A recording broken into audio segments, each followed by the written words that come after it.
नमस्कार, अस्सलामुअलैकुम, सत श्री अकाल। यूएई की और देश दुनिया की सारी बड़ी खबरों को हिंदी में जानने के लिए हमारे चैनल को अभी सब्सक्राइब करें।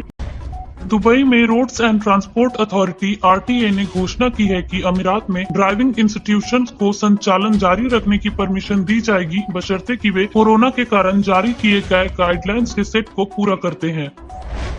दुबई एयरपोर्ट्स ने गुरुवार को कहा कि संयुक्त अरब अमीरात में फंसे अलग अलग नेशनैलिटीज के 33,469 लोगों को यूएई अधिकारियों और उनके दूतावासों की मदद से वापस ले जाया गया है। इसमें कहा गया है कि 54 एयरलाइंस ने 312 उड़ानों का संचालन किया, क्योंकि कोरोना के प्रसार को रोकने के लिए सामान्य यात्री उड़ानें अभी अस्थायी रूप से निलंबित है।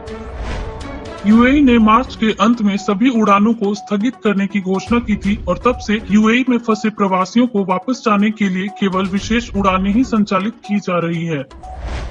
यूएई कोरोना परीक्षण में लीडिंग कंट्रीज में से एक है और इसकी लैब रोजाना किए जाने वाले टेस्ट की संख्या बढ़ाने और कोरोना के प्रसार को रोकने में मदद करने के लिए आगे बढ़ रही है। एक कंपनी के लिए मई तक हर दिन 20,000 टेस्ट करने का लक्ष्य रखा गया है।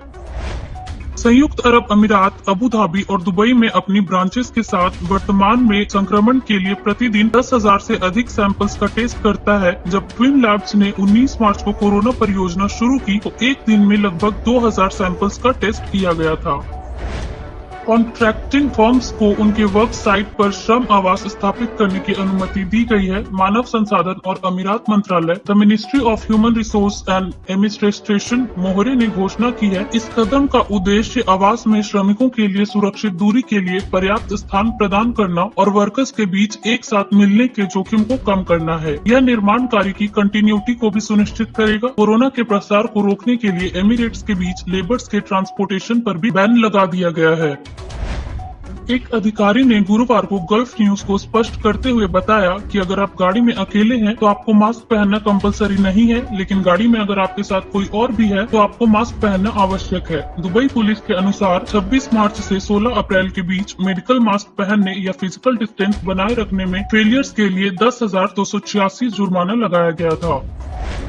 दुबई के ड्रैगन मार्ट को बिजनेस के लिए फिर से खोल दिया गया है। इसके मालिक और ऑपरेटर नखिल मॉल ने गुरुवार को घोषणा की। ड्रैगन मार्ट की सभी दुकानें खुली हैं, हालांकि मनोरंजन के आउटलेट जैसे कि सिनेमा, रूफटॉप स्पोर्ट्स कॉम्प्लेक्स और बेबीलैंड नए निर्देशों के तहत बंद है। ड्रैगन मार्ट के वर्तमान में खुलने का समय रोजाना दोपहर 12 बजे से रात 10 बजे तक है, जिसमें केयर फोर्ट सुपरमार्केट सुबह 9 बजे से रात 10 बजे तक खुला रहता है।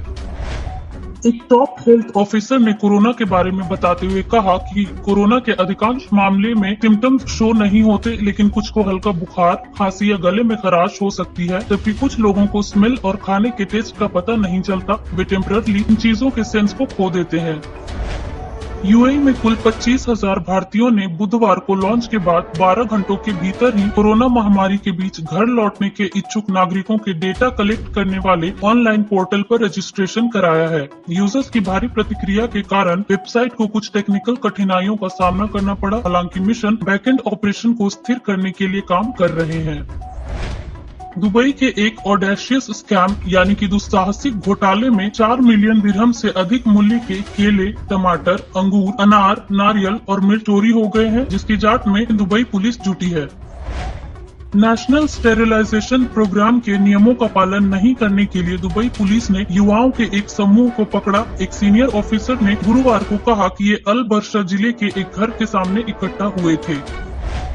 अल बर्शा पुलिस स्टेशन के डायरेक्टर ब्रिगेडियर अब्दुल रहम बिन शफी ने कहा कि समूह ने एक सभा या बैठक आयोजित करने के आदेश का उल्लंघन किया। फिर इन्हें पुलिस स्टेशन में एक डॉक्यूमेंट पर सिग्नेचर करने के लिए कहा गया, जिसमें दोबारा अपराध न करने का वादा किया गया। अबू धाबी जुडिशियल डिपार्टमेंट ने पिछले वर्ष की समान अवधि की तुलना में पिछले 36 दिनों में आपराधिक मामलों की संख्या में 40% की भारी गिरावट दर्ज की। 8 मार्च और 13 अप्रैल के बीच अबू धाबी अदालतों में 9,510 मामले दर्ज किए गए, जबकि 2019 में इसी अवधि के दौरान 15,186 मामले थे।